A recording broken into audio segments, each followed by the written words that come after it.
Devara story విషయానికి వస్తే ఒక మంచి పాయింట్ తో ఇంట్రెస్టింగ్ గా స్టార్ట్ చేసిన 10 నిమిషాలకి అడుగుపి ఆచార్య సెట్ లోకి తీసుకొచ్చారు కొరటాల శివ గారు. చూస్తున్నంతసేపు విజువల్స్ కానీ, స్క్రీన్ ప్లే కానీ, స్టోరీ లైన్ కానీ సగటు ప్రేక్షకుడికి ఆచార్య మూవీని గుర్తు చేస్తూ ఉంది. ఫస్ట్ హాఫ్ లో దేవరాగా, సెకండ్ హాఫ్ లో దేవరా కొడుకు వరాగా ఎన్టీఆర్ తన రకంలో మెస్మరైజ్ చేశారని చెప్పాలి. హీరోయిన్ జాన్వీ కపూర్ కి తెలుగులో ఇదంతా మంచి డెబ్యూట్ కాదని చెప్పాలి. తన పాత్ర సెకండ్ హాఫ్ లో 10-15 నిమిషాలు మాత్రమే పరిమితమైంది. అది కూడా గ్లామర్ షో. ఓవరాల్ గా ఈ సినిమాలో ఫుల్ లెంత్ హీరోయిన్ క్యారెక్టర్ లేదని చెప్పాలి. మ్యూజిక్ విషయానికి వస్తే అనిరుద్ధ్ మంచి బీజిఎం అందించారు. సెకండ్ హాఫ్ లో చిన్న కామెడీ ట్రాక్ ట్రై చేశారు, అది కూడా వర్కౌట్ కాలేదని చెప్పాలి.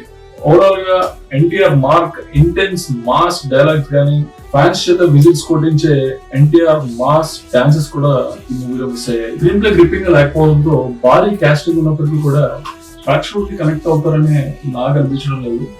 పార్ట్ 2 కోసం వై కట్టపల్లి బాహుబలి లాంటి క్యూరియస్ క్వశ్చన్ ని ప్రేక్షకులకి